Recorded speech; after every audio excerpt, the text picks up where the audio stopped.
Bonjour à tous. Je vous propose aujourd'hui de suivre l'adoption d'un texte, l'interdiction effective du téléphone portable à l'école. Ce texte est en fait une proposition de loi de députés En Marche qui vise une interdiction effective des portables dans les écoles et les collèges dès la rentrée prochaine. Les sénateurs sont même allés plus loin car en commission, ils ont étendu cette interdiction au lycée. Alors en fait le texte entend interdire l'usage de tout objet connecté dans les écoles maternelles, élémentaires et les collèges, sauf pour des usages pédagogiques.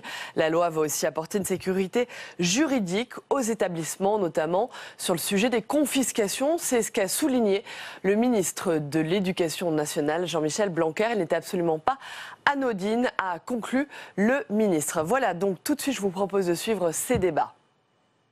Monsieur le Président, Madame la Présidente de la Commission, Monsieur le rapporteur, Mesdames les sénatrices, Messieurs les sénateurs, je me réjouis de l'inscription à l'ordre du jour de cette proposition de loi qui vise à interdire l'utilisation du téléphone portable dans les écoles et les collèges. Vous le savez, ce texte concrétise un engagement de campagne du Président de la République. Je suis évidemment fier, en tant que ministre de l'Éducation nationale, de pouvoir le mettre en œuvre. L'interdiction du téléphone portable répond à la fois à des enjeux éducatifs et à des enjeux de vie scolaire. Durant les activités d'enseignement, l'interdiction de l'usage des téléphones portables permettra de garantir aux élèves un environnement qui permet l'attention, permettra la concentration, la réflexion indispensable à l'activité, à la compréhension et à la mémorisation. Sur les temps de récréation, l'usage du téléphone portable peut s'avérer néfaste en réduisant l'activité physique, en limitant les interactions sociales entre les élèves. Nous pouvons d'ailleurs déjà en faire le constat entre les collèges qui ont décidé de le faire et ceux qui ne le font pas.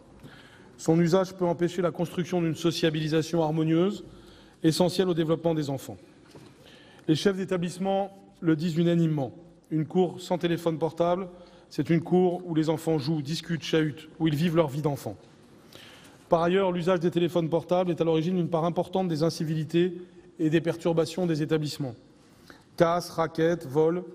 Ils servent aussi souvent de support au phénomène de cyberharcèlement qui exporte la violence également en dehors des établissements. Enfin, les téléphones portables peuvent faciliter l'accès aux images violentes et aux images pornographiques. L'interdiction de l'usage du téléphone portable constitue l'un des outils pour limiter l'exposition des plus jeunes à des images choquantes. Sur toutes ces questions, il me semble qu'il peut y avoir un consensus entre nous. Bien entendu, cette mesure ne va pas éradiquer le cyberharcèlement ou l'accès aux images pornographiques, mais elle contribue à la lutte nécessaire que nous devons mener contre ces phénomènes. Malgré ce constat qui me semble aujourd'hui partagé par tous, certains d'entre vous s'interrogent sur la nécessité de légiférer parce que l'interdiction du téléphone portable à l'école est en partie d'ores et déjà dans le Code de l'éducation. Je souhaite répondre à cette interrogation qui me semble légitime. En l'état actuel du droit, l'article L511-5 du Code de l'éducation prévoit l'interdiction de l'usage des téléphones portables durant les heures d'enseignement et dans les lieux qui sont prévus par le règlement intérieur. Cependant, le juge administratif n'admettant pas de manière certaine la légalité d'une interdiction générale prise par le pouvoir réglementaire, et seuls les chefs d'établissement pouvant inscrire à l'ordre du jour des conseils d'administration une telle mesure sans que cela soit considéré comme un impératif, l'effectivité de cette interdiction aujourd'hui n'est pas assurée. C'est donc bien la volonté de garantir l'interdiction effective de l'utilisation du téléphone portable dans toutes les écoles et dans tous les collèges qui justifie cette proposition de loi aujourd'hui. Enfin, je souhaite saluer la souplesse que permet ce texte quant à la mise en œuvre pratique de l'interdiction de l'utilisation des téléphones portables. J'y suis évidemment très sensible en tant que ministre de l'Éducation nationale. La rédaction actuelle de l'article 1er donne la possibilité au règlement intérieur de chaque établissement de préciser les modalités de cette interdiction. Contrairement à ce que je peux entendre parfois, il n'est pas question d'imposer des casiers dans tous les établissements, mais tout simplement de permettre que ce soit le cas. Chaque établissement, en fonction de la configuration de ses locaux, de son organisation propre, pourra définir les modalités d'application de cette interdiction au plus près de ses spécificités. Le ministère publiera prochainement, dès que la loi sera adoptée, un vade-mecum élaboré par les services de la DGESCO, avec l'appui d'un groupe de travail réunissant notamment des professeurs et des chefs d'établissement, tenant compte de nos débats, pour accompagner les établissements dans la mise en œuvre concrète de cette interdiction. Ce document présentera également les bonnes pratiques. Pour l'ensemble de ces raisons, le gouvernement que je représente aujourd'hui accueille très favorablement cette proposition de loi que je vous invite donc à adopter largement. Je vous remercie. Merci, Monsieur le ministre. La parole est à Monsieur Stéphane Piednoir, rapporteur de la Commission de la Culture, de l'Éducation et de la Communication pour 10 minutes.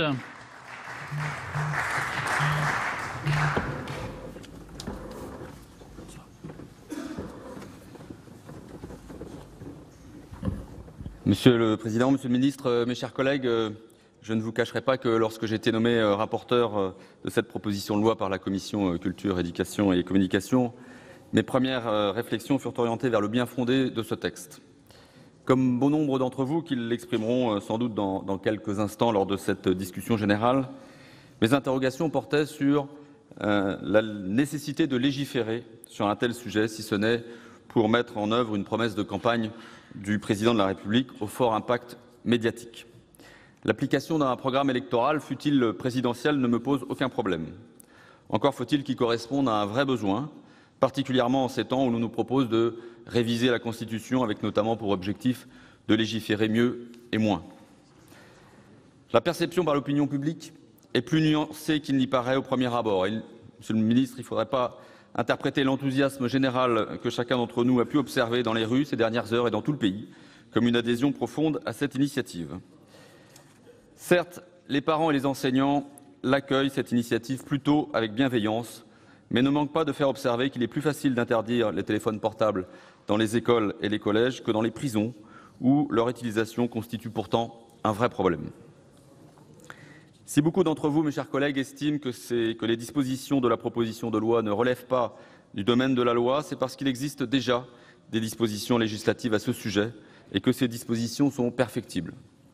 Introduit par la loi Grenelle II du 12 juillet 2010, d'ailleurs à l'initiative du Sénat, l'article L. 511-5 du Code de l'éducation interdit l'utilisation par un élève du téléphone portable durant toute activité d'enseignement, et dans les lieux prévus par le règlement intérieur.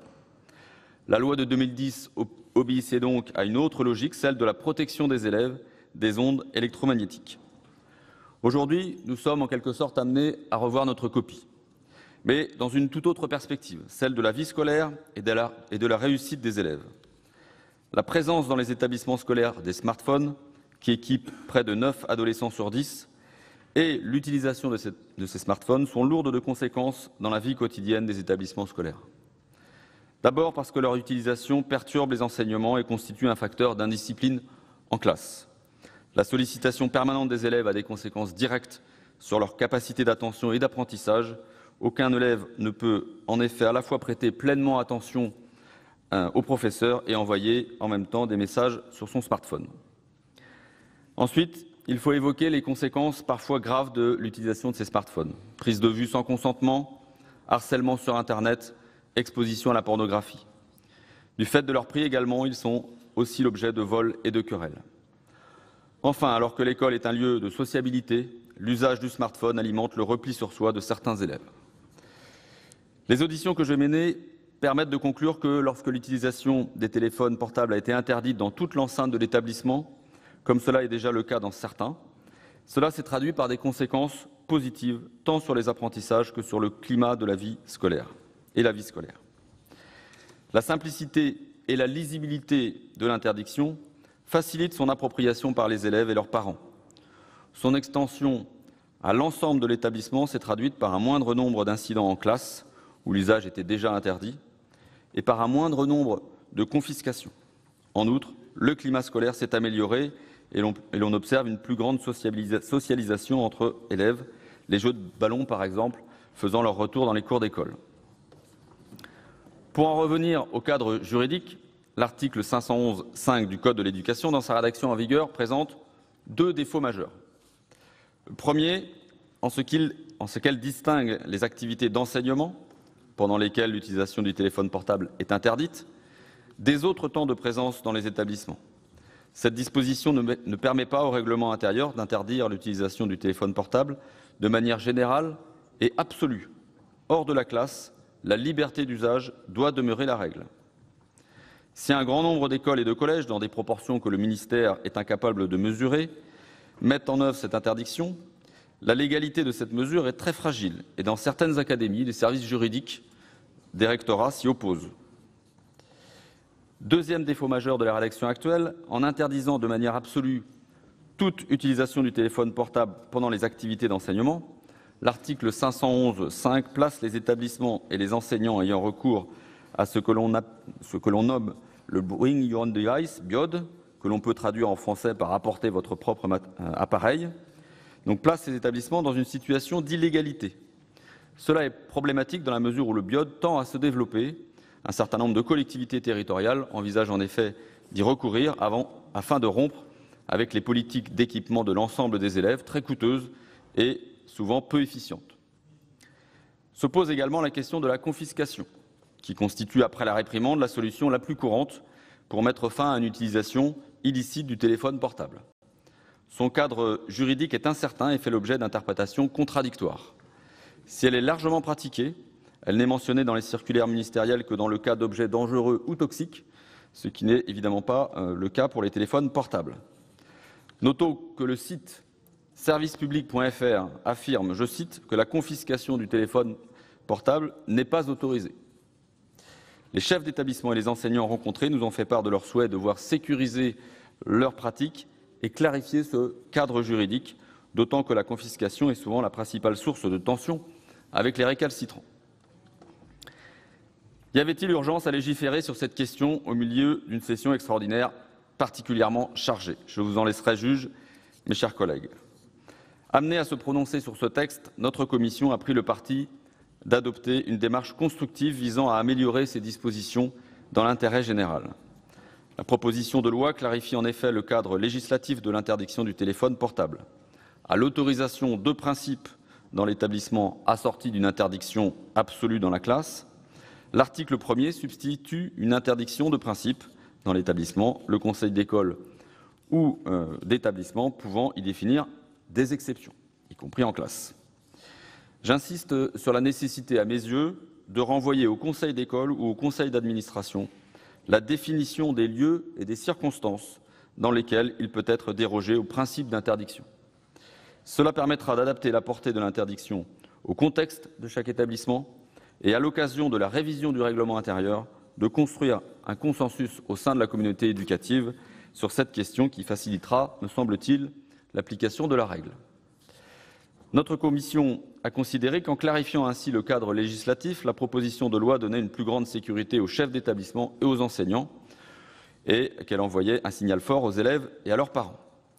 J'espère qu'elle participera de la prise de conscience de la nécessité de construire un rapport équilibré aux écrans, en particulier pour les enfants.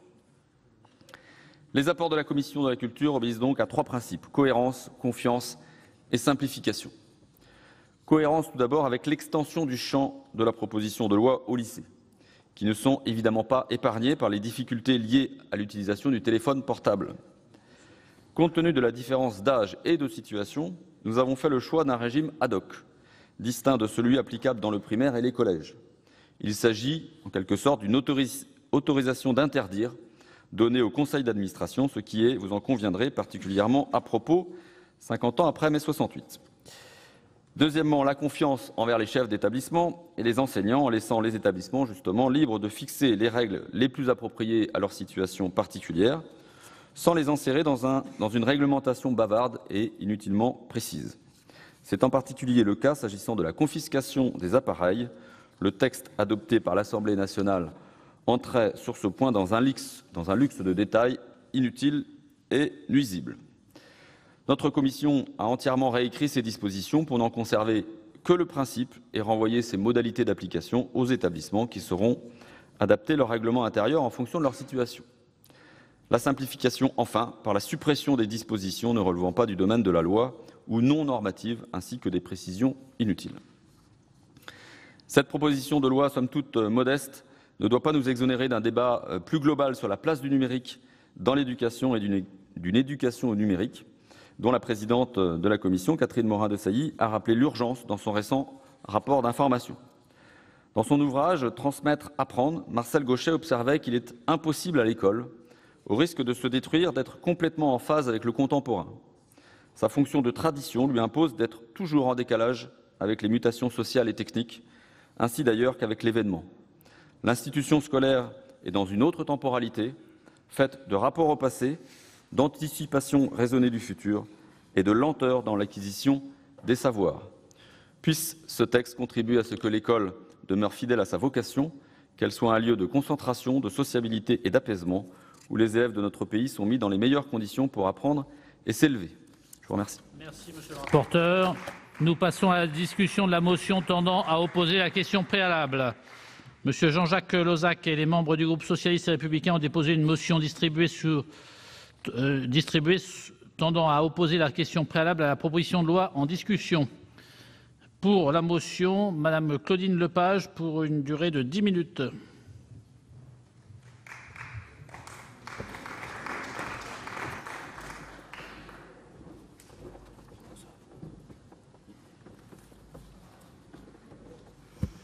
Monsieur le Président, Monsieur le Ministre, mes chers collègues, les sénateurs socialistes ont déposé une motion tendant à opposer la question préalable à la proposition de loi relative à l'encadrement de l'utilisation du téléphone portable dans les écoles et les collèges, car ils estiment qu'il n'y a pas lieu de légiférer sur ce sujet.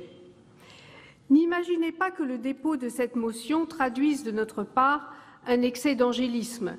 Nous ne connaissons que trop les dérives et donc les ravages qu'entraîne chez les jeunes, les élèves, l'utilisation des téléphones portables. Vivre sans lui est devenu impossible à la plupart des jeunes et son usage immodéré constitue désormais une menace à l'ordre public scolaire. Il apparaît néanmoins que le législateur, tout comme les responsables des établissements scolaires, n'ont pas attendu cette proposition de loi pour se saisir de la question et la régler généralement de façon simple et efficace. Le Code de l'éducation, dans son actuel article 511.5, dispose que, je cite, « Dans les écoles maternelles, les écoles élémentaires et les collèges, l'utilisation durant toute activité d'enseignement et dans les lieux prévus par le règlement intérieur par un élève d'un téléphone mobile est interdite. Ainsi, toute personne, au fait ou non du droit, constatera aisément que le législateur a déjà réglé la question de l'utilisation du téléphone portable dans les établissements d'enseignement scolaire, hors lycée, encadrant la réglementation et laissant aux établissements et à leurs conseils d'administration la marge d'autonomie légale pour en régler les détails via le règlement intérieur. Il s'agit d'une solution pragmatique et équilibrée. Quiconque a déjà participé à la vie d'un établissement scolaire, notamment en siégeant dans un conseil d'administration ou une commission permanente qui prépare ces conseils, a eu à se prononcer à l'occasion de la modification généralement annuelle du règlement intérieur sur la limitation de l'usage des téléphones portables s'appliquant aux élèves au sein de l'établissement concerné. Au terme des règlements intérieurs des établissements d'enseignement secondaire, on trouve toujours plusieurs lignes prévoyant les lieux et moments auxquels s'applique l'interdiction d'usage de ces appareils et les sanctions dont est passible tout contrevenant. J'ai ainsi eu sous les yeux 2 exemples de règlements intérieurs dont je vais vous donner lecture de 2 extraits. Le premier extrait du règlement intérieur s'applique à l'ensemble d'une cité scolaire parisienne, collège et lycée. Dans la partie 3, obligation des élèves, le point 4, comportement. Je cite, « Les téléphones portables doivent être éteints dans l'établissement. Leur usage est cependant toléré dans la cour. La prise de photos et de films est strictement interdite. » Deuxième exemple d'un règlement intérieur s'appliquant ici uniquement dans un collège. Dans la partie « Vivre ensemble » sur les objets personnels, l'utilisation de téléphones et de tout type d'appareils audio-vidéo est interdite au sein des bâtiments et durant tous les enseignements. Les téléphones sont éteints dans les bâtiments. En cas d'utilisation d'un de ces appareils, celui-ci sera retiré à l'élève et sera remis à son responsable légal. Je souhaite préciser que dans ce deuxième cas, le règlement intérieur date de 2013. 2 ans auparavant, en 2011, dans ce même collège, le règlement intérieur mentionnait uniquement « le matériel non nécessaire aux études est déconseillé », téléphone portable, lecteur de musique, appareil photographique, etc., et son utilisation interdite. Je crois avoir apporté la preuve que les établissements savent parfaitement s'organiser et surtout qu'ils ont fait évoluer leur règlement intérieur en fonction de l'évolution de l'accès aux technologies et des pratiques des élèves. Les conseils d'école ont également pris des dispositions d'interdiction, généralement fermes, d'usage de téléphones portables. Depuis 2010, date de la rédaction de l'article L511-5 du Code de l'éducation, les chefs d'établissement ont pris conscience des dangers liés à l'usage des téléphones.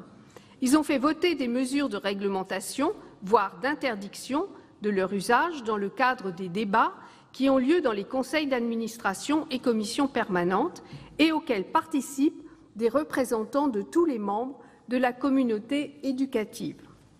Je crois donc vous avoir démontré qu'un texte qui vise à interdire l'utilisation des téléphones au sein des écoles et des collèges et sur initiative de la Commission de la culture et de l'éducation du Sénat a renvoyé au règlement intérieur des lycées le soin d'en interdire éventuellement l'usage ne sert à rien, sinon à entamer l'autonomie des établissements voulue par les lois de décentralisation, le pouvoir délibératif des organes internes des établissements et l'autorité des chefs d'établissement.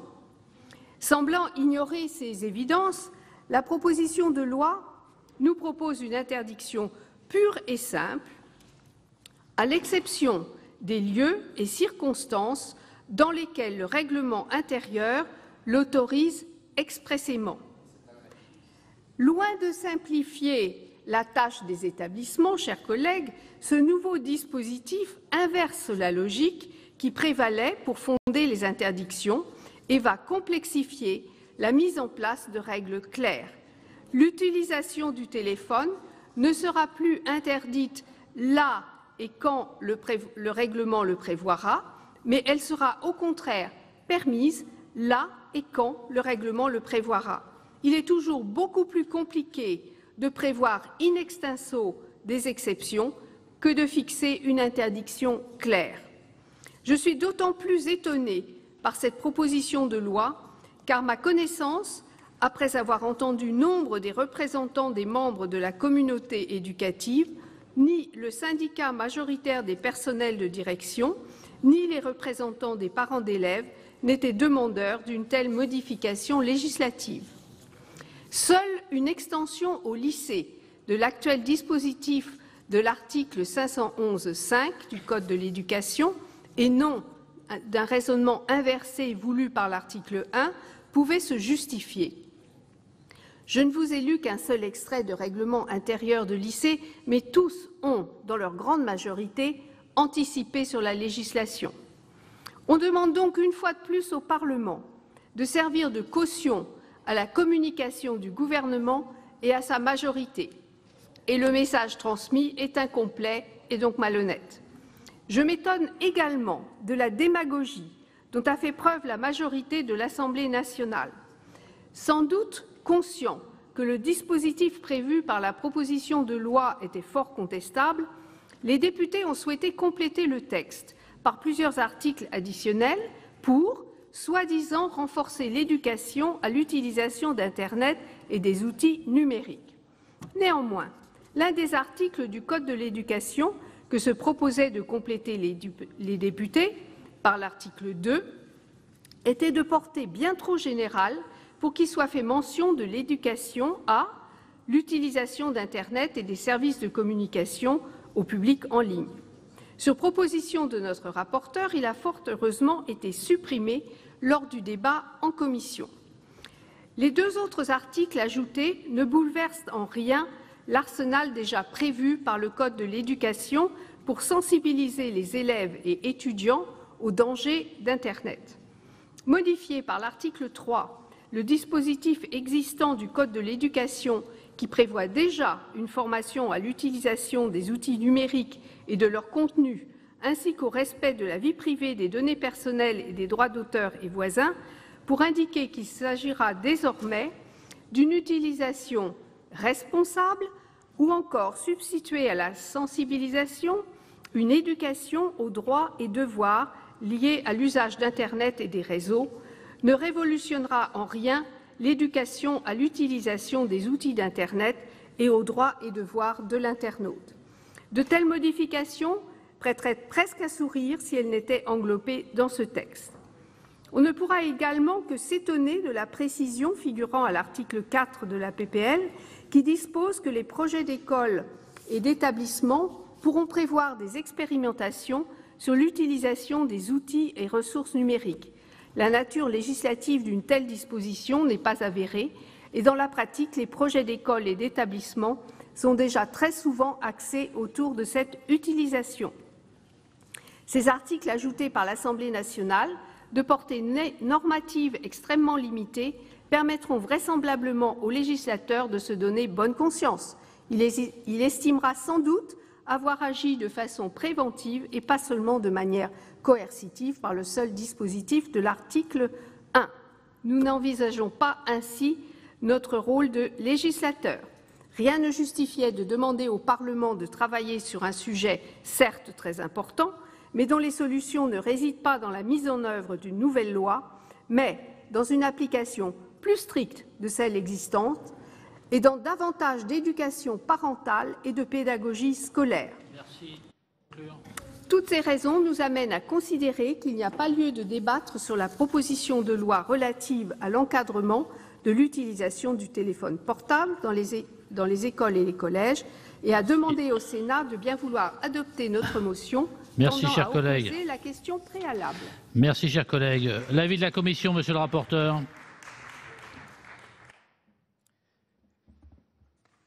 Oui. Madame Lepage, je conçois votre enthousiasme mesuré pour cette proposition de loi. J'ai moi-même, dans mon intervention tout à l'heure, exprimé quelques réserves, quelques nuances. Bon, j'observe que votre motion ne fait qu'allonger un petit peu les débats, que l'on trouve déjà un petit peu chargés, et avec une actualité un petit peu chargée. Cette motion, si elle était adoptée, aurait aussi pour conséquence de rayer les apports de notre commission, la commission culture, qui, je crois, ça a été dit aussi tout à l'heure, apporte un certain nombre de simplifications du texte. Pragmatisme, me disait Jacques Grosperrin tout à l'heure, c'est vraiment dans ce sens-là qu'on a souhaité travailler. Les améliorations, de mon point de vue, ne sont pas insignifiantes. Le texte me paraît plus précis, plus concis aussi. On a supprimé une partie des articles 3 et 4, notamment. Ce qui m'étonne un petit peu, c'est que M. Lozac, qui participait à certaines des auditions que j'ai menées, a entendu les chefs d'établissement qui étaient demandeurs d'ailleurs de cette sécurisation de leur règlement intérieur. Et je voudrais vous dire, Madame Lepage, ce n'est pas parce que des chefs d'établissement font des règlements intérieurs qu'ils sont entièrement sécurisés. Eh bien oui, ce sont les services juridiques des rectorats qui l'expriment ainsi. Donc voilà, simplification, clarté, sécurité. Vous avez utilisé plusieurs fois le verbe démontrer qui m'est cher. Une démonstration n'est pas tout à fait correcte lorsqu'il manque des arguments, lorsqu'il manque des hypothèses. Vous avez oublié d'indiquer qu'il était impossible, en l'état actuel de la législation, du droit, d'interdire dans l'ensemble de l'enceinte, dans l'intégralité de l'enceinte d'un établissement. C'est un point qui est mis en avant pour ce texte. Et donc c'est un avis défavorable. Et donc c'est évidemment un avis défavorable sur cette motion, bien évidemment. Monsieur le ministre. Monsieur le Président, Mesdames et Messieurs les sénateurs, Madame la sénatrice, sans surprise, je vais évidemment émettre un avis défavorable et pour le dire, tout simplement m'appuyer sur ce que vous avez dit, Madame la sénatrice. Parce que je pense que tous les arguments pour cette loi sont dans ce que vous avez dit. D'abord, vous avez commencé par nous dire que le phénomène des téléphones portables était très préjudiciable et devenait un phénomène de société inquiétant. C'est donc déjà l'exposé des motifs de la loi est fait par vous. Merci.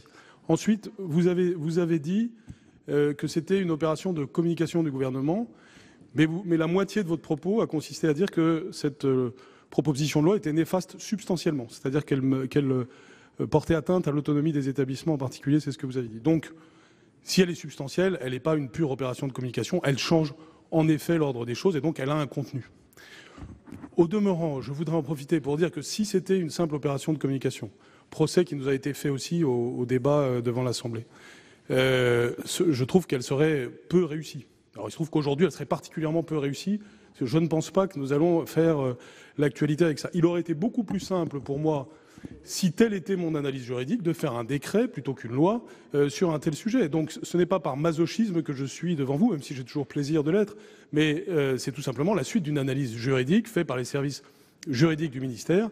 Et j'ai développé tout à l'heure les raisons qui font qu'en effet, il faut une loi. Pour des raisons, encore une fois, juridiques, mais qui nous renvoient aussi évidemment à des questions de fond. Question de fond que vous avez vous-même abordée, ce qui fait que les arguments, encore une fois, sont dans ce que vous avez dit, là aussi sur ce plan. Puisque vous nous avez en effet expliqué que l'on passait d'une logique où c'était permis sauf si on l'interdisait, à une logique dans laquelle on va interdire avec des exceptions, mais qui sont des exceptions qualitatives ciblées. Dans votre démonstration, et le rapporteur y a fait référence aussi, vous avez bien montré l'hétérogénéité de la situation. Et c'est de cette hétérogénéité que nous ne voulons plus.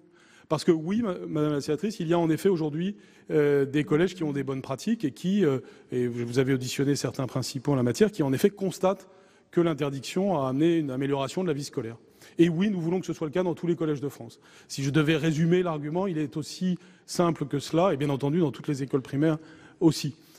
Donc c'est assez simple en réalité. Nous voulons que tous les collèges de France bénéficient d'une pratique qui n'existe que dans certains collèges de France. Donc, un, nous avons de quoi nous appuyer sur des pratiques positives, et deux, nous les voulons pour tout le monde, et c'est cette loi qui le permettra. Ceci justifie amplement de la présenter devant vous aujourd'hui.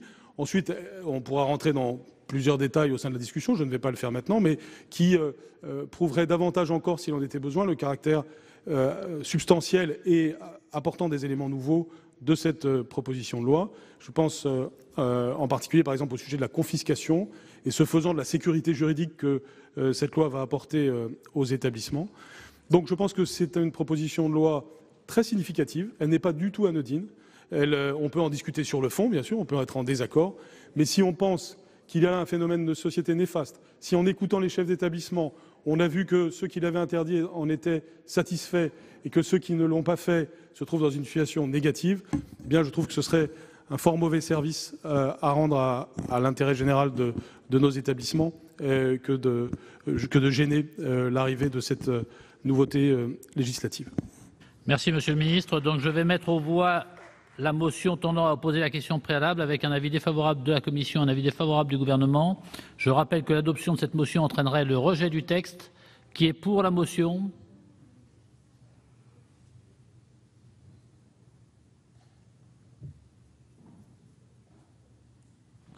Qui est contre? Qui s'abstient? Elle n'est pas adoptée. Dans la suite de la discussion générale, la parole est à Madame Jouve pour le groupe RDSE pour 7 minutes.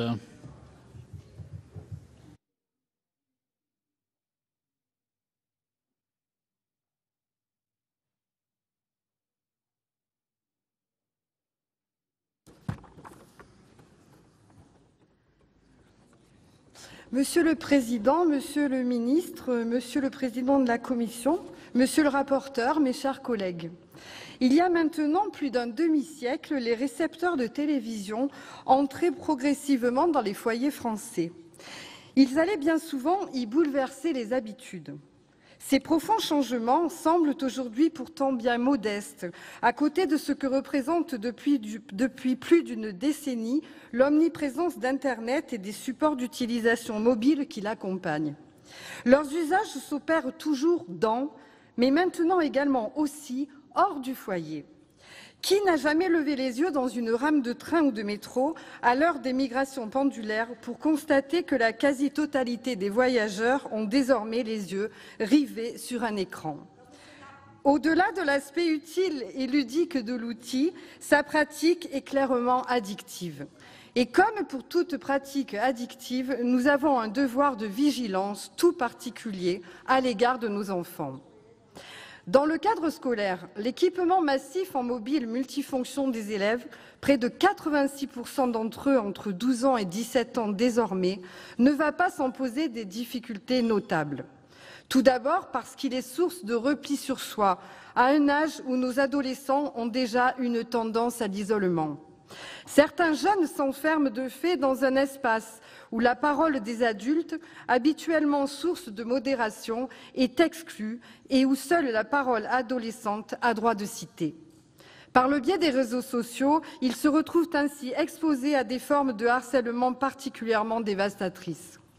Alors que le temps scolaire devrait justement permettre de rompre cet isolement et de porter le plus efficacement possible la parole des adultes, l'usage du smartphone vient contrarier ce nécessaire dialogue intergénérationnel. Par leurs fonctionnalités multiples, les téléphones intelligents sont également un élément favorisant la fraude. Avec des prix croissants, ils sont enfin générateurs de violences et de vols.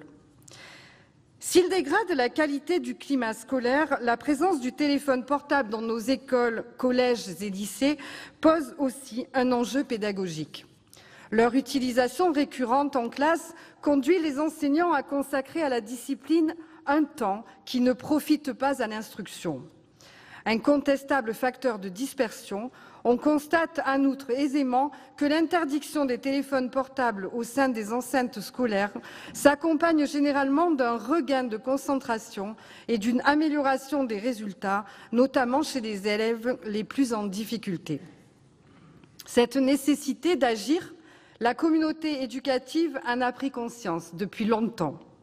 Un grand nombre de collèges interdisent déjà dans leur règlement intérieur l'usage d'un téléphone mobile en classe.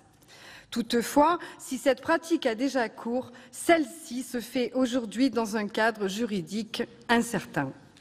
En effet, les dispositions introduites en 2010 au sein du Code de l'éducation dans le cadre de la loi dite Grenelle II posaient un impératif de santé publique qui visait à limiter l'exposition des élèves aux ondes. La rédaction actuelle de l'article ne permet pas une interdiction générale et absolue du téléphone portable.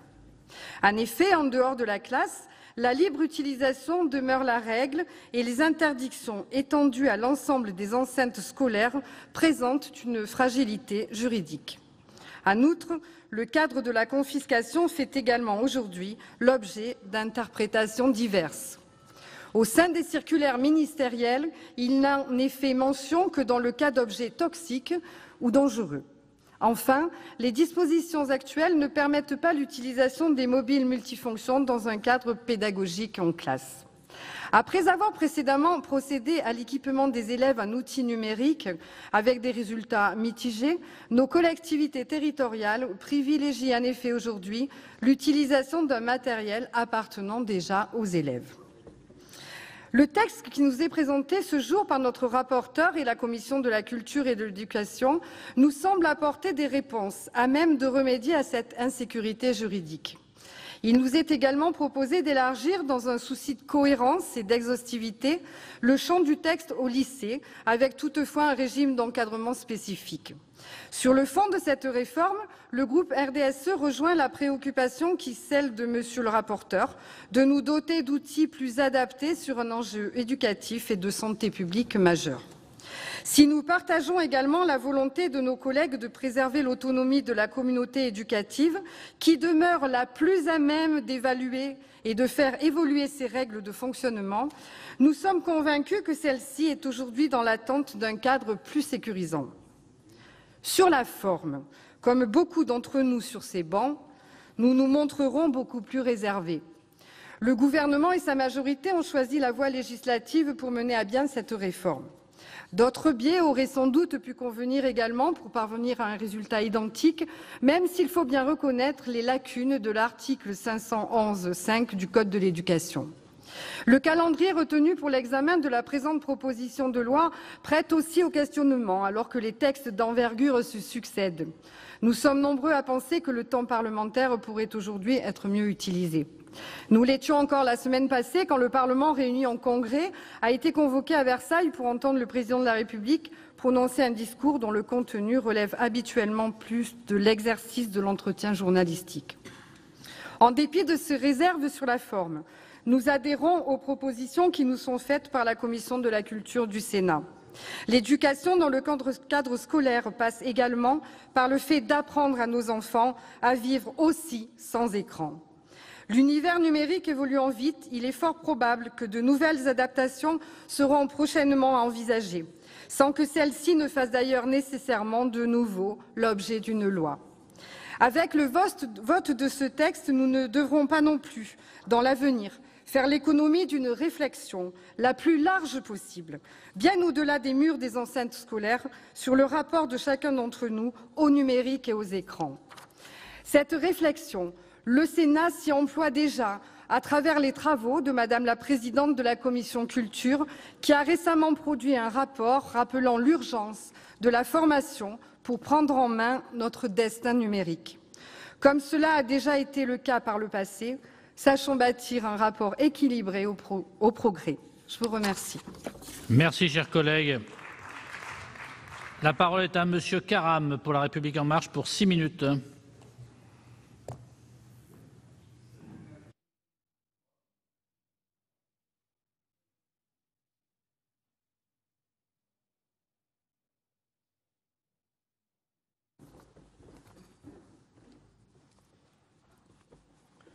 Monsieur le Président, Monsieur le Ministre, Monsieur le rapporteur, mes chers collègues, nous examinons aujourd'hui une proposition de loi relative à l'encadrement de l'utilisation du téléphone portable dans les établissements scolaires.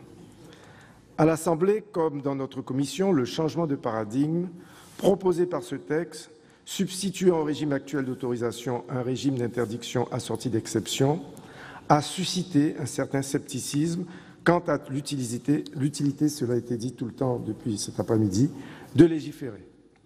Nous devons pourtant bien admettre 2 réalités. La première, c'est que nous sommes ici tous d'accord sur le fond, à savoir le bien fondé de l'encadrement de l'utilisation du téléphone portable par les élèves dans les établissements scolaires. Je crois même que certaines divergences proviennent d'une vive inquiétude unanimement partagée, mais exprimée de manière différente. Car par-delà nos enfants, ce texte pousse chacun d'entre nous à s'interroger sur l'usage des téléphones portables dans notre vie quotidienne, sur leur omniprésence dans nos sphères professionnelles, personnelles et familiales. Nous qui avons tous grandi ici sans téléphone portable, avons vu tous les écrans connectés prendre une place grandissante, voire inquiétante dans nos vies respectives. Plus inquiétante encore lorsque nous voyons nos enfants et nos petits-enfants s'emparer de cette technologie avec une aisance déconcertante, voire parfois abusivement, souvent sans précaution. Alors, lorsqu'il est question d'encadrer l'utilisation d'un téléphone portable dans l'enceinte de l'école, pilier sacré de notre pacte républicain, le sujet devient encore plus sensible tant nous savons qu'il est de notre responsabilité d'apprendre à nos enfants à maîtriser l'usage de cet outil exceptionnel. La seconde chose, c'est que le cadre juridique actuel est défaillant. Si celui-ci a permis la mise en place de bonnes pratiques dans certains établissements, nous ne pouvons pas nier qu'il en existe aussi de très mauvaises. Très concrètement, la loi ne permet pas aujourd'hui d'interdire le téléphone portable dans toute l'enceinte de l'établissement, le principe de liberté d'utilisation en dehors de la classe demeurant la règle. Or, nous savons que le téléphone induit des risques qui vont bien au-delà de la triche ou de déficit de concentration en classe. Des affaires de vol, de raquettes, jusqu'au cyberharcèlement et au visionnage de contenus violents et inadaptés, et j'en passe. Autant de risques dont l'école doit protéger nos enfants lorsqu'ils sont dans ses murs. Je ne m'étendrai pas sur les effets bénéfiques d'un meilleur encadrement. Le premier enjeu est évidemment celui de l'assiduité des élèves et de son corollaire, le climat scolaire. Le second est un enjeu de santé publique, et cela a été dit aussi. Tant on sait qu'un usage intensif des téléphones portables et plus largement des écrans peut générer des problèmes relationnels et émotionnels, des troubles du sommeil ou encore des phénomènes de dépendance et d'addiction. Cela étant dit, j'entends naturellement, sans vraiment les comprendre, les voix qui s'élèvent pour dénoncer une mesure de communication qui serait inutile pour certains, inopérante pour d'autres. Nous savons bien que ce texte ne réglera pas la grande complexité d'un tel sujet de société, mais devons-nous pour autant le balayer d'un revers de main? Pourquoi ne pas y voir au contraire une opportunité de poser une pierre supplémentaire, aussi modeste soit-elle, sur l'édifice de notre école républicaine, de manière à la rendre plus forte, plus protectrice? La situation défaillante que j'ai décrite impose, à mon sens, non seulement de faire évoluer les dispositions actuelles, mais de le faire par la loi, avec ses vertus tant juridiques que symboliques. Cet encadrement de l'usage du portable dans les écoles et les établissements, c'est aussi un signal que nous envoyons, montrer que nous légiférons dans le concret pour mieux sensibiliser les élèves et les familles aux usages raisonnés des écrans. À cet égard, je tiens à saluer le travail engagé par notre rapporteur, qui a d'abord compris la nécessité de clarifier un cadre juridique incertain avant d'apporter des améliorations que je considère essentielles. L'interdiction étendue au lycée et les modalités de la confiscation précisées. Je partage également son attachement aux dispositions prévoyant la formation à l'utilisation responsable des outils et des ressources numériques, un développement de l'esprit critique ainsi qu'une véritable éducation aux droits et devoirs liés à l'usage d'Internet. Dans cet esprit, je proposerai de rétablir à l'article 1 la précision selon laquelle l'interdiction ne s'applique pas aux usages pédagogiques. S'il est bien sous-entendu que chaque établissement prendra en compte cet aspect dans le règlement intérieur, je considère qu'il est important que la loi l'assume explicitement. Enseignant pendant de très longues années, j'ai souvent entendu le refrain selon lequel les livres, le papier resteraient de meilleurs outils d'enseignement que les nouvelles technologies. Je réfute cette vision binaire qui tend à percevoir le numérique sous un seul jour. Il nous faut renforcer l'usage des outils numériques dans nos pratiques pédagogiques, d'ailleurs c'est pratiquement obligatoire dans les ESPE, tout en transmettant aux élèves un socle de compétences numériques. Apprendre à utiliser ces outils avec discernement, c'est-à-dire encourager les bons usages et empêcher les mauvais, est bien pour l'école la manière la plus volontariste de relever les défis de la révolution numérique qui est en cours. Aussi, fort de ces réflexions et bien conscient de ces dispositions, que ces dispositions ne prendront leur pleine mesure qu'à l'épreuve du terrain, notre groupe votera favorablement cette proposition de loi. Je vous remercie. Merci, chers collègues. Dans la discussion générale, la parole est à Monsieur Ouzoulias pour le groupe CRCE pour 6 minutes.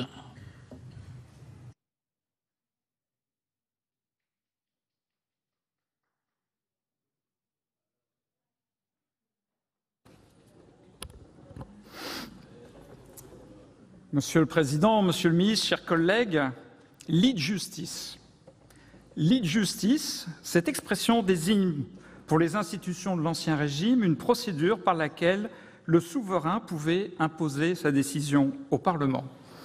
Celui-ci perdait alors son pouvoir discrétionnaire pour ne plus être qu'une chambre d'enregistrement, selon l'adage advenitie principe cessat magistratus.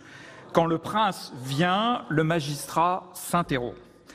À lire le texte de la rapporteure de l'Assemblée nationale sur cette proposition de loi, celui de son collègue président de la Commission de la Culture et des députés de leur majorité, on peut se demander si sa première et seule légitimation ne réside pas dans l'obligation acceptée de satisfaire, selon la même sentence, un engagement pris par le président à l'occasion de sa campagne. Ainsi, avec une certaine ingénuité, la rapporteure à l'Assemblée nationale, notre collègue Madame Cathy Racon-Bouzon, déclarait, je la cite, « Comme vous le savez, cette proposition de loi vient mettre en œuvre un engagement pris par le président de la République lors de sa campagne. L'objectif est que cette réforme s'applique à partir de la rentrée scolaire de 2018, sous réserve, bien évidemment, du déroulement de nos débats à l'Assemblée puis au Sénat. Nous aurions envie d'ajouter advenitie principe cessat magistratus, voire même une autre maxime encore plus explicite, si veut le roi, si veut la loi. Nous comprenons bien ici que cette forme de servitude volontaire exprime l'inclinaison vers laquelle est entraînée la réforme constitutionnelle en cours. La proposition de loi est l'instrument de l'initiative parlementaire en matière législative. En l'occurrence, l'Assemblée nationale l'a mise à disposition de l'expression de la volonté présidentielle. Nous savons gré à notre collègue député de nous laisser encore la liberté de maîtriser le déroulement de nos débats. En revanche, je m'associe aux remerciements adressés à notre collègue Stéphane Piednoir, qui a tenté de faire la part des choses et de donner un peu de substance juridique à un texte qui en était singulièrement dépourvu. Qu'on en juge. L'article L. 511-5 du Code de l'éducation stipule, dans les écoles maternelles, les écoles élémentaires et les collèges, l'utilisation durant toute activité d'enseignement et dans les lieux prévus par le règlement intérieur par un élève d'un téléphone mobile est interdite. Cette rédaction, sans ambiguïté, porte une interdiction générale de l'utilisation du téléphone dans les établissements cités, tout en laissant la possibilité aux équipes pédagogiques de définir par le règlement intérieur les lieux où elle ne s'exercerait pas. La nouvelle rédaction proposée de cet article n'apporte aucune extension ou confortation juridique majeure du dispositif actuel. Ces seules plus-values concernent l'ajout de la notion d'équipement terminal de communication électronique à celle de téléphone mobile et la mention explicite dans la loi de la possibilité d'interdire ces équipements dans les lycées par le biais des règlements intérieurs et de pouvoir en autoriser la confiscation de la même façon. Ces précisions méritaient-elles une proposition de loi inscrite après engagement de la procédure accélérée dans l'agenda d'une session extraordinaire déjà surchargée par l'examen de textes qui auraient mérité des débats moins entravés? Les échanges qui ont eu lieu à l'Assemblée nationale ou au Sénat, en notre commission notamment, évoquent une défaillance du droit actuel et un vide juridique. Quels sont-ils? Dans la pratique, aucun exemple ne nous est apporté de situations au cours desquelles l'actuel article L. 511-5 du Code de l'éducation se serait révélé inapproprié ou aurait placé les équipes pédagogiques dans des situations de fragilité juridique. Bien au contraire. Il aurait été très précieux de dresser un bilan des expériences nombreuses qui ont permis, dans de nombreux établissements, aux enseignants de mettre à profit la discussion collective sur le règlement intérieur pour engager un débat très utile avec les élèves et leurs parents sur les conditions d'utilisation des téléphones. Pourquoi faudrait-il absolument valider par la loi les bonnes pratiques locales alors qu'il suffirait de leur donner la publicité qu'elles méritent pour en favoriser la diffusion? La vérité ne procéderait-elle que du haut vers le bas? Effaré par la minceur du sujet de cette proposition de loi, je me suis finalement demandé, comme notre collègue Antoine Karam, si son objet inconscient n'était pas de soigner un mal-être général et d'exiger de l'enfant une pondération que l'adulte n'arrivait plus à s'imposer. Et quand je vous vois là en ce moment consulter vos téléphones portables, je me dis que je suis dans le vrai, mes chers collègues. Sur le fond, car il ne faudrait pas que ces ratiocinations nous le fassent oublier, il est urgent, Monsieur le Ministre, d'ouvrir un vaste chantier de recensement, d'évaluation et de confrontation des expériences foisonnantes réalisées dans l'utilisation du numérique pour l'enseignement. Forte de son indépendance, de ses compétences reconnues dans ce domaine et de son esprit constructif, notre Haute Assemblée est à votre disposition, Monsieur le Ministre, pour engager avec tous les acteurs la réflexion générale sur ces sujets, et c'est peut-être l'utilité de la présente proposition de loi que d'en avoir montré l'urgence. Je vous remercie. Enfin, dans la discussion générale, la parole est à Monsieur Brisson pour le groupe Les Républicains pour 4 minutes.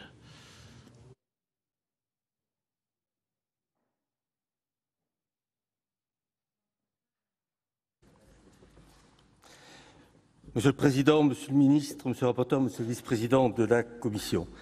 Mes chers collègues, nous sommes unanimes finalement pour interdire le téléphone portable à l'école, dont acte. D'ailleurs, s'interroger sur ce sujet renvoie en fait à une question beaucoup plus importante, celle de la sanctuarisation de l'école et à la manière dont nous sommes en capacité de la protéger des tyrannies de l'instant.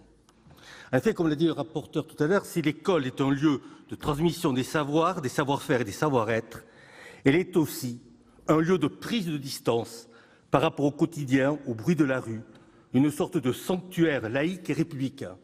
Et comme je ne ferai pas de citation en latin, je citerai quand même Jean Zay lorsqu'il disait « Les querelles des hommes doivent rester aux portes de l'école ». Ceci étant, c'était déjà une évidence pour les chefs d'établissement qui, pour un grand nombre, ont interdit l'utilisation des smartphones à l'école. Pourtant, il a semblé à nos collègues députés que les seuls règlements intérieurs des établissements n'avaient pas une portée suffisante et qu'il était nécessaire de s'appuyer sur un cadre plus sécurisé. Pour autant, mes chers collègues, pour autant, Monsieur le Ministre, la loi était-elle nécessaire? Le champ réglementaire n'aurait-il pas suffi? Argument contre argument, nous ne nous convaincrons pas. En revanche, ce qui est sûr, c'est que l'interdiction des téléphones portables dans les établissements relevant d'une promesse de campagne, il fallait que cela se sache et un simple décret serait peut-être passé inaperçu. Dubitatif, vous l'aurez compris, sur l'intérêt d'en passer par la loi, je m'associe pourtant volontiers à cette démarche qui envoie un signal d'ordre dans une école pouvant apparaître parfois comme en crise d'autorité. Je veux donc saluer les apports de notre collègue Stéphane Piednoir qui ont permis de renforcer la cohérence de ce texte. Je pense à l'introduction d'un régime particulier pour les lycées ou à la suppression de mesures bavardes détaillant par exemple les procédures de confiscation. Toutefois, Monsieur le Ministre, mes plus vives interrogations portent sur l'intérêt de débattre quelques heures sur ce sujet alors que tant de grandes réformes que vous portez, et d'ailleurs avec un réel succès, ne donneront pas une seule heure d'échange dans cet hémicycle. Je veux parler entre autres de la réforme du baccalauréat, de son impact sur la réorganisation des lycées ou sur la rénovation de la voie professionnelle. Certes, ce n'est pas vous qui avez décidé ce qui relève du réglementaire, les examens, les programmes, l'organisation des filières, bref, l'essentiel, pas plus que vous n'êtes responsable de ce qui relève de la loi, qui en ce jour se rapporte à l'anecdotique. Enfin, il y a un ordre des facteurs qui m'interroge, Monsieur le Ministre. Déjà, nous avons réorganisé l'accès à l'université avant d'avoir réfléchi sur le baccalauréat. Nous avons renversé l'apprentissage sans travail de fond sur la voie professionnelle. Et maintenant, nous interdisons le téléphone portable sans texte sur le numérique ou les effets de l'exposition aux écrans.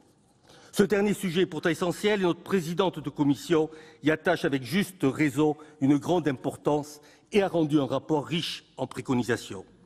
Il est vrai que la révolution numérique transforme l'accès à la connaissance, interroge comme jamais le métier de professeur, bouscule le rapport maître-élève, oblige à repenser la formation initiale des enseignants et rend nécessaire la relance de la formation continue.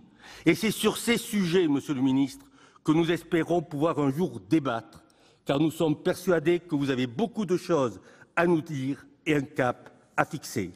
Quant au Sénat, notamment au travers du rapport sur le métier d'enseignant, il aura aussi une puissante envie de nourrir ce débat.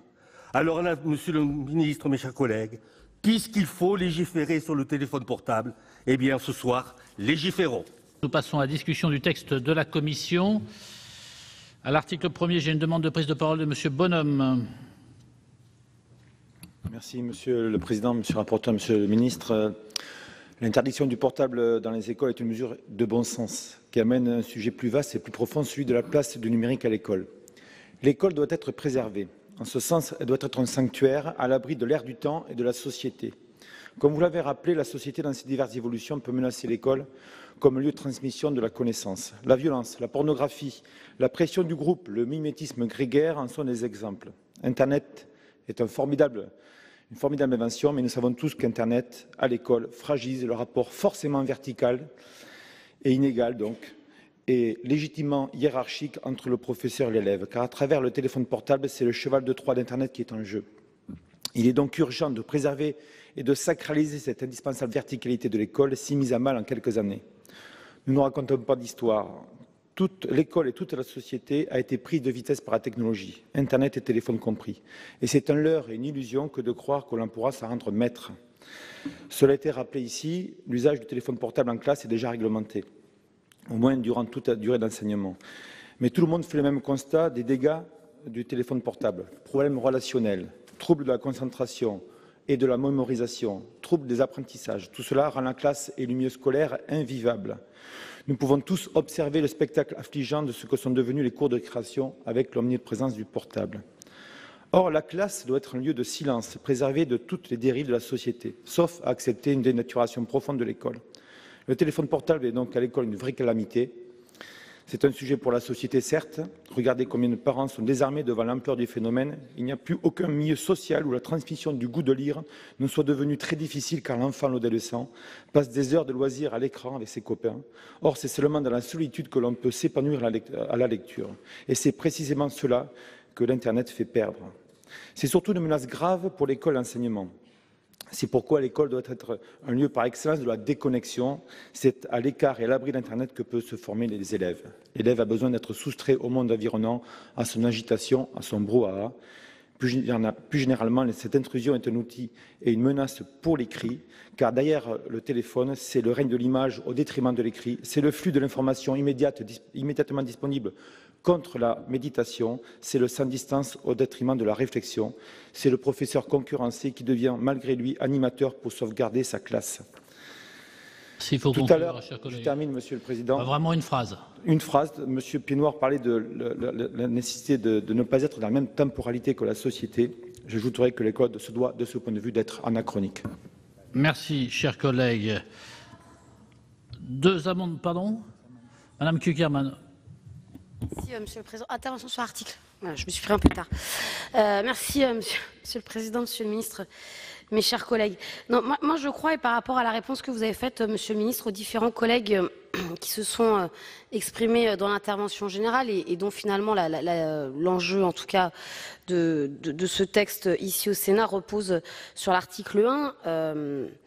Je crois que ce que chacune et chacun dit, c'est qu'il y a effectivement aujourd'hui des bouleversements liés à la pratique, au rapport, aux écrans que peuvent avoir nos enfants et nos adolescents. J'ai envie de dire à l'école comme en dehors de l'école. Parce qu'il serait quand même illusoire, mon cher collègue, de croire que l'école serait coupée du monde et devrait d'ailleurs être coupée du monde. Le souci qu'on a, je crois, avec la proposition qui est faite, et qui effectivement est une proposition de campagne du président de la République, c'est finalement, est-ce que le simple fait d'interdire, d'encadrer l'utilisation des téléphones à l'école et au collège va répondre à cette problématique? Je ne le pense pas. Je ne le pense pas, et je pense en plus qu'elle ne répond pas à un vrai problème qui a été soulevé par différents de nos collègues, qui est celui du respect de la règle et du pourquoi est-ce que l'on respecte la règle quand on est, j'ai envie de dire, à l'école primaire ou au collège, parce que je pense que c'est plutôt sur ces classes d'âge-là que la question est posée. Et qu'il faudra bien faire attention parce que là, proposition de loi ou circulaire, et on les a connus, en tout cas pour celles et ceux qui ont été enseignants précédemment, on en a connu sur d'autres sujets, il y a des choses qui ne se décrètent pas et qui ne s'imposent pas d'en haut. Et qu'effectivement, on peut demain décider d'interdire le téléphone, mais le souci, c'est aujourd'hui pourquoi est-ce que finalement, ces enfants vont défier la règle et comment est-ce que l'on se comporte par rapport à cette défiance. Donc je ne suis pas sûre que ce soit compris simplement la réponse pour les enseignants qui peuvent être en difficulté parfois dans leur classe, non pas par une utilisation abusive du téléphone, mais simplement parce qu'effectivement, dans une classe, sauf quand on peut y être amené par l'enseignant, il n'y a pas à avoir recours à une communication avec l'extérieur ou une communication qui n'est pas autorisée pendant la séquence au collège pendant 1 heure ou sur la demi-journée à l'école primaire. Donc ça, je crois que c'est important, et je finirai, j'en ai fini, sur le fait qu'effectivement, tout ce débat-là reste à construire si on veut réellement répondre aux vrais enjeux de société sur l'entrée des écrans auprès des plus jeunes. Merci, chers collègues. 2 amendements en discussion commune. Le 4, c'est M. Ouzoulias. Monsieur le Président, Monsieur le Ministre, moi j'ai été très attentif pendant toute la séance parce que je n'ai pas du tout utilisé mon téléphone portable, n'est-ce pas? Donc, j'ai bien compris que nous étions tous d'accord, voilà, qu'il ne fallait absolument pas utiliser les téléphones portables dans les classes. Voilà. Chers collègues, vous avez cité une étude anglaise que j'ai relue ce matin. Elle porte justement sur l'utilisation des téléphones portables dans les classes. Aujourd'hui, je vous le rappelle, les téléphones portables sont interdits dans les classes au titre de l'article S111-5 que je vous relis. Alors j'ai conservé tous les mots, mais je les ai mis dans un autre sens. Je pense que c'est plus compréhensible comme ça. Je cite « L'utilisation par un élève d'un téléphone mobile est interdite dans les écoles maternelles, les écoles élémentaires, durant toute activité d'enseignement et dans les lieux prévus par le règlement intérieur. » Ma question, Monsieur le Ministre, elle est simple. Comment se fait-il aujourd'hui que 50% des établissements, c'est à peu près le chiffre que nous avez donné, appliquent la loi et 50% ne l'appliquent pas? C'est ça la question. Merci pour cette présentation d'amendement qui était plus une question. L'amendement 7, M. Karam. Merci. Alors, cet amendement a pour objet de rétablir une exception au principe général d'interdiction d'utiliser les téléphones portables dans l'enceinte des établissements scolaires, supprimée par la Commission de la Culture au Sénat en autorisant l'usage des appareils électroniques dans le cadre pédagogique.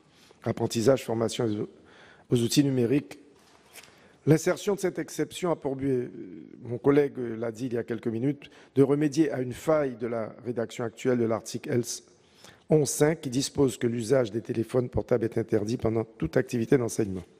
Si cela pouvait avoir un sens, ce n'est plus le cas aujourd'hui, tant les outils numériques font partie du quotidien de chacun et qu'il est nécessaire de former des jeunes à leur usage et de considérer leur plus-value pour l'enseignement. Ainsi, autoriser l'usage des appareils électroniques dans un cadre pédagogique permettrait d'inscrire dans la loi le renforcement de l'éducation des jeunes aux enjeux numériques afin de les responsabiliser et de les former à l'usage de nouvelles technologies et, par exemple, des réseaux sociaux. On l'a dit encore, près de 90% des 12-17 ans possèdent un smartphone. Apprendre aux jeunes à utiliser ces outils avec discernement, les accompagner, leur permettre de développer un esprit critique quant à leur usage est, de mon point de vue, indispensable. Aussi, on ne peut méconnaître les plus-values des appareils électroniques dans le cadre éducatif. De nombreux professeurs y ont recours dans les enseignements qu'ils dispensent.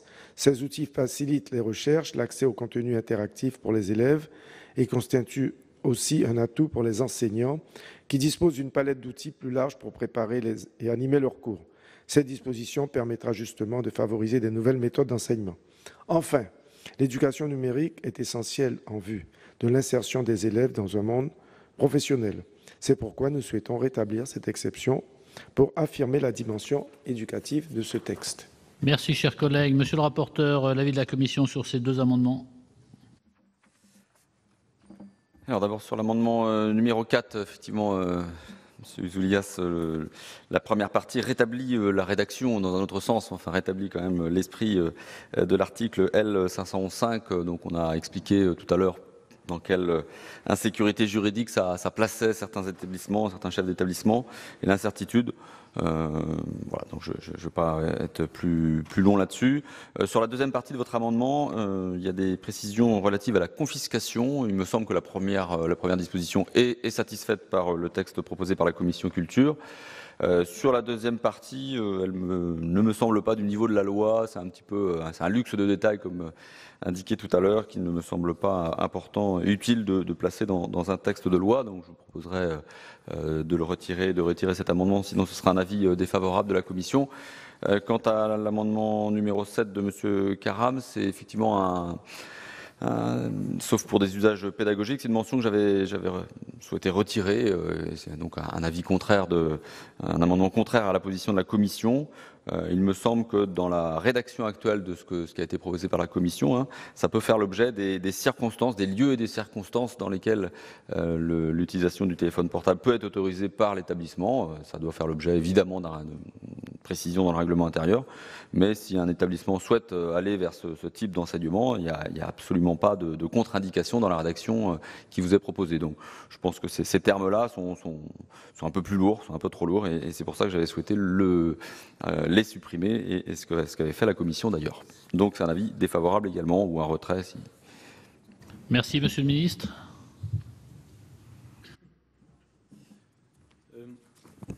Merci, Monsieur le Président. Sur l'amendement numéro 4, donc, qui est donc, comme l'a rappelé le rapporteur, deux objets: rétablir l'article L511.5 du Code de l'éducation dans sa rédaction issue de la loi du 12 juillet 2010 portant engagement national pour l'environnement, et ensuite prévoir que l'utilisation d'un téléphone portable en méconnaissance des règles fixées à cet article ne peut entraîner sa confiscation que si cette sanction est prévue par le règlement intérieur.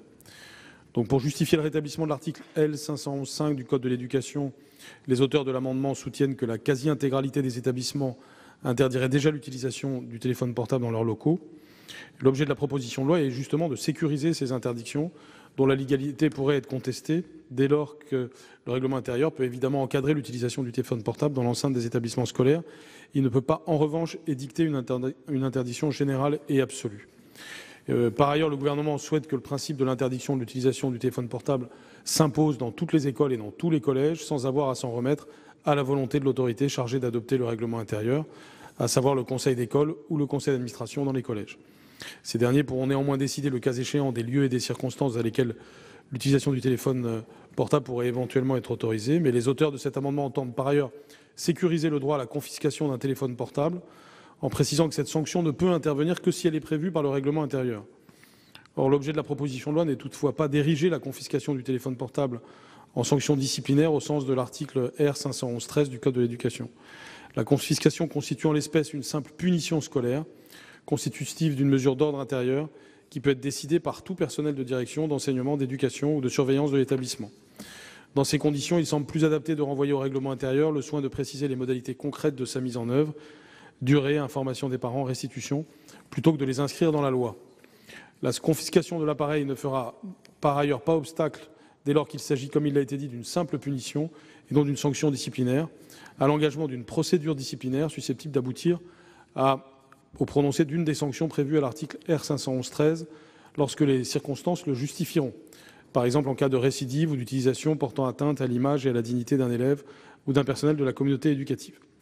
Donc pour toutes ces raisons, je suis défavorable à l'amendement numéro 4. Et s'agissant de l'amendement numéro 7, c'est un amendement qui a pour objectif de rétablir une exception au principe général d'interdiction de l'usage du téléphone portable. En effet, bien que l'article 1er vise à réécrire l'article L. 511-5 du Code de l'éducation en faisant du principe général l'interdiction, il apparaît opportun de préciser que ces appareils peuvent être utilisés à des fins pédagogiques au regard des évolutions technologiques que connaît la société. Ces usages pédagogiques doivent être encadrés, construits par les enseignants dans le cadre de démarches pédagogiques au service de l'apprentissage des élèves. C'est donc une des vertus aussi de cette proposition de loi que d'être beaucoup plus explicite sur cette question. Il s'agit de faciliter le travail des équipes de direction et des enseignants en donnant un point d'appui législatif, un repère clair et une base juridique solide. En effet, de nombreuses écoles et établissements d'enseignement scolaire ont mené et mènent aujourd'hui des expériences incluant l'utilisation pédagogique des téléphones portables. Les téléphones portables peuvent être utilisés par des élèves comme de simples outils d'enregistrement audio, par exemple en langue vivante, ou de photographie dans le cadre des travaux pratiques en SVT, par exemple. Les élèves peuvent également utiliser des fonctions de communication par la recherche sur Internet. Toutefois, il s'agit là de démarches pédagogiques qui doivent être strictement encadrées, et c'est donc uniquement sous l'autorité du professeur que ceci peut être conçu. Enfin, le gouvernement souhaite ne pas remettre en cause ces expériences, mais aussi encourager les expérimentations, dès lors qu'elles permettent d'associer les représentants de la communauté éducative. Donc pour l'ensemble de ces raisons, je suis favorable à cet amendement numéro 7. Merci, Monsieur le ministre. Monsieur Bonhomme, pour explication de vote. Merci, Monsieur le Président. Sur le 4, au risque de détonner un peu par rapport à l'environnement général, je crois vraiment que l'interdiction doit être absolue et que ça facilite d'autant plus les conseils d'administration et le conseil d'école de poser une interdiction ferme. Et ça évite toutes les circonvolutions qu'on peut connaître dans les discussions au niveau local, que de dire très clairement que le téléphone portable, ce n'est pas un ami de l'école et ce n'est pas un ami de la connaissance. Je crois que tout ce qui ira dans ce sens-là sera favorable. Pour le 7, là aussi, je ne partage pas l'idée générale. On sépare les bons usages des mauvais usages d'Internet ou du téléphone portable. Je crois que par nature, c'est un mauvais instrument. C'est un mauvais instrument qui apporte un intrus dans la classe, qui vient défaire ce lien de verticalité qui doit demeurer entre l'enseignant et ses élèves. Et je crois que c'est un très mauvais signal qui est donné.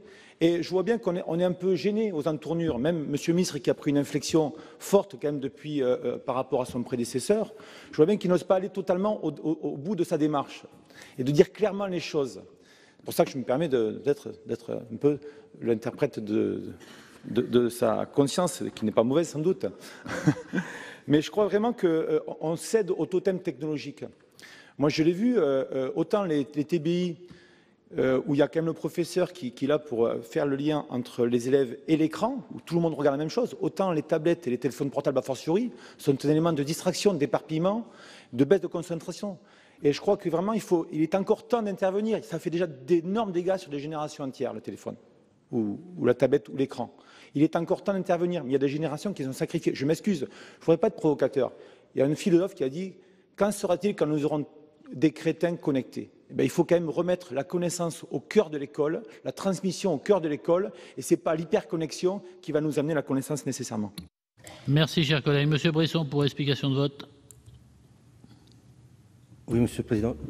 Le débat montre bien que l'on a mis un peu la charrue avant les bœufs.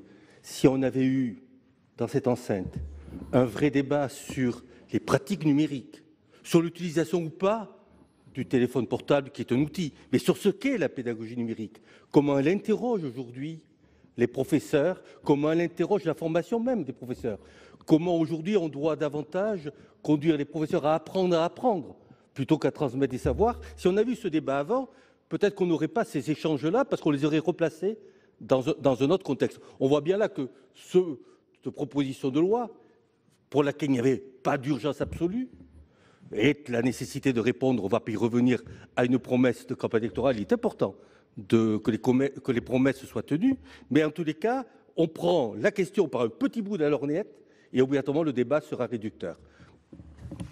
Merci Monsieur Karam pour explication de vote. Alors, je peux comprendre, sauf que les territoires ne sont pas logés à la même enseigne. Je veux parler du mien. Il y a de très grandes disparités. Il y a des établissements scolaires en Guyane où il n'y a même pas un ordinateur dans des classes. Or, on exige aujourd'hui que les professeurs qui sont apprentis dans les ESPE obtiennent un certificat obligatoire pour enseigner grâce au numérique.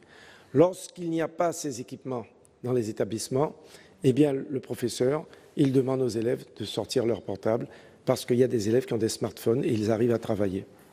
Donc, moi, je veux être pratique et pragmatique.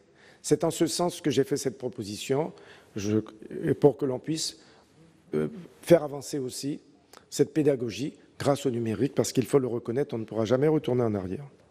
Merci Monsieur Grosperrin pour explication de vote. Merci Président. Moi je m'interroge, je trouve qu'on se pose bien des questions au sujet de cette proposition de loi parce qu'on entend les uns et les autres émettre des réserves différentes sur la com, le règlement intérieur, etc. Et j'aimerais répondre à M. Ouzoulias vis-à-vis de cela tout à l'heure, lorsqu'il dit que tous les chefs d'établissement ne le font pas. Parce que les chefs d'établissement aussi font parfois de la politique. Et je pense que le fait de mettre en place une proposition de loi, en tout cas de la réaliser aujourd'hui, c'est un acte fort à mon avis. Ça a été dit tout à l'heure par Max Brisson lorsqu'il disait que l'école doit être un lieu sanctuarisé.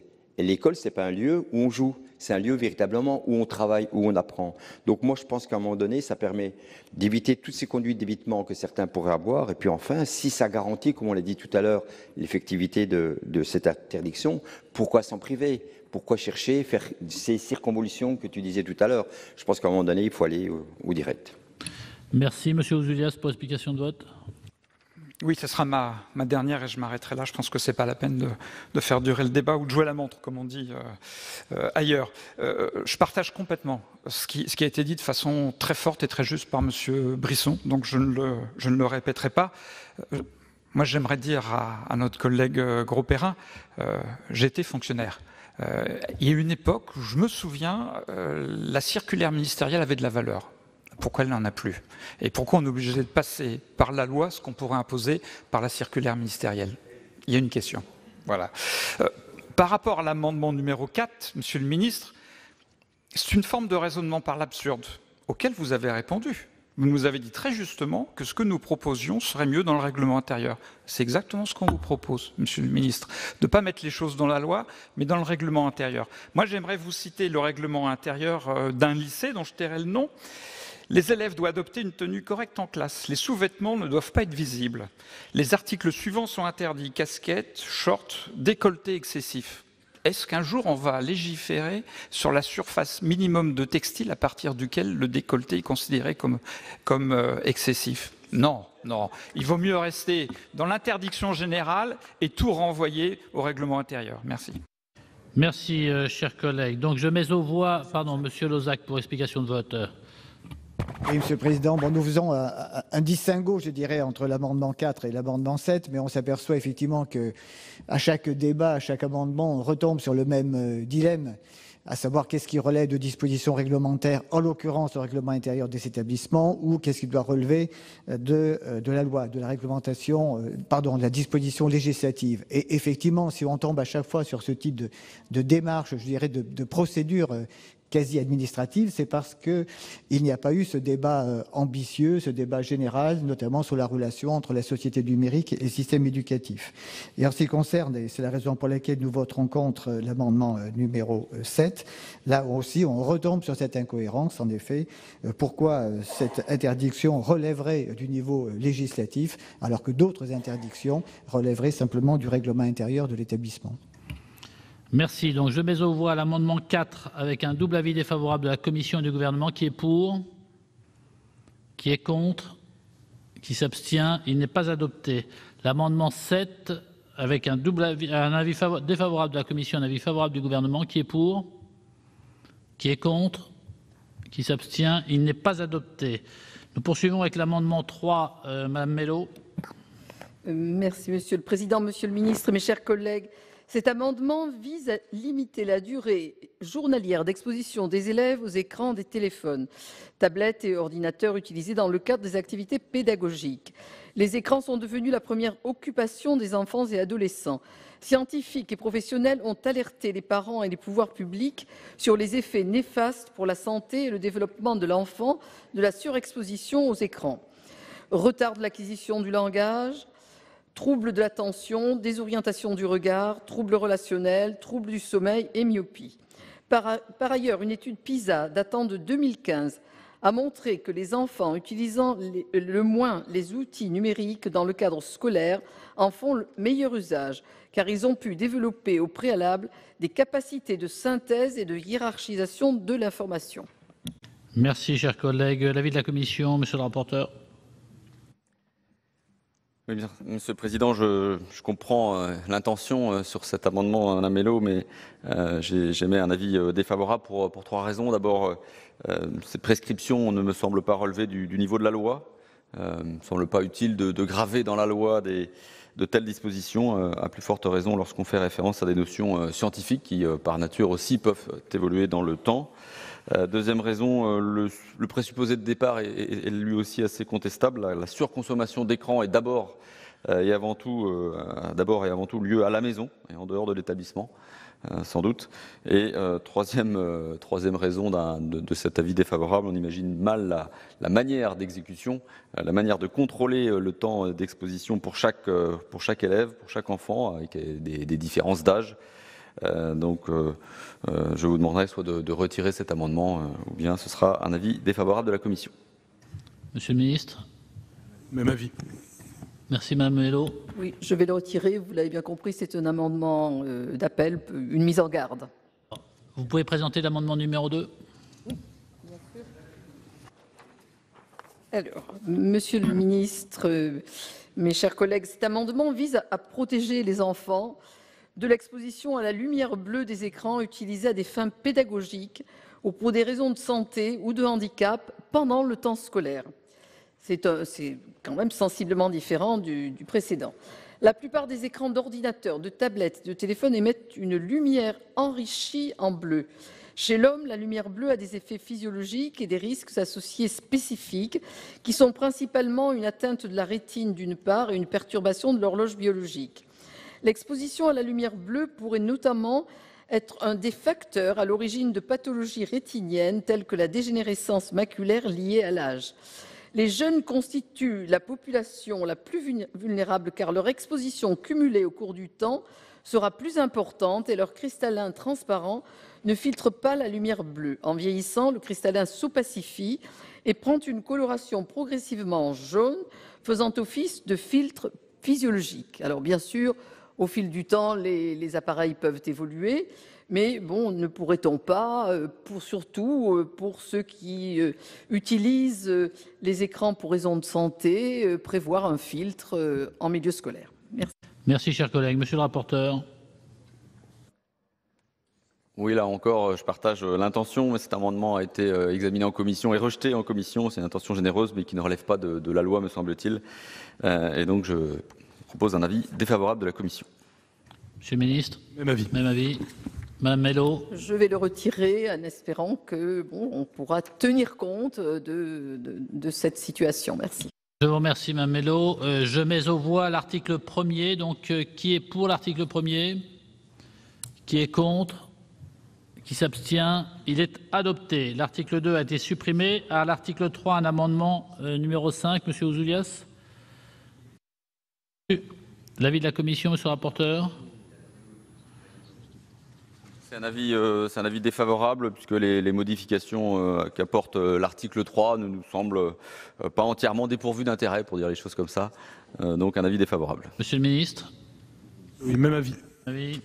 Donc je mets aux voix l'amendement 3 avec un double avis défavorable de la commission et du gouvernement. Qui est pour? Qui est contre? Qui s'abstient? Il n'est pas adopté. Je mets aux voix l'article 3. Qui est pour l'article 3? Qui est contre? Qui s'abstient? Il est adopté. À l'article 4, à l'amendement 6, Monsieur Ozulias, défendu aussi? Il est défendu, Monsieur le Président. Très bien, merci Monsieur Ozulias. Monsieur le rapporteur? C'est un avis défavorable de la Commission pour les mêmes motifs que sur l'amendement précédent. Monsieur le ministre? Même avis. Même avis, défavorable. Donc je mets aux voix l'amendement 6 avec un double avis défavorable de la Commission et du Gouvernement. Qui est pour? Qui est contre? Qui s'abstient? Il n'est pas adopté. Je mets aux voix l'article 4. Qui est pour l'article 4? Qui est contre? Qui s'abstient? Il est adopté. Donc je vais mettre aux voix l'ensemble de la proposition de loi. Il n'y a pas de... Je mets aux voix donc l'ensemble de la proposition de loi. Qui est pour? Qui est contre? Qui s'abstient? Elle est adoptée. Voilà donc pour ces débats, ce texte sur l'interdiction effective du téléphone portable à l'école. Ce texte est en fait une proposition de loi de députés En Marche qui vise une interdiction effective des téléphones portables dans les écoles et les collèges dès la rentrée prochaine. Les sénateurs, vous l'avez vu, sont même allés encore plus loin car en commission, ils ont étendu cette interdiction au lycée. Voilà, la loi va maintenant être votée en commission mixte paritaire avant d'être définitivement adoptée. Vous pouvez bien sûr revoir ce programme sur notre site internet publicsénat.fr.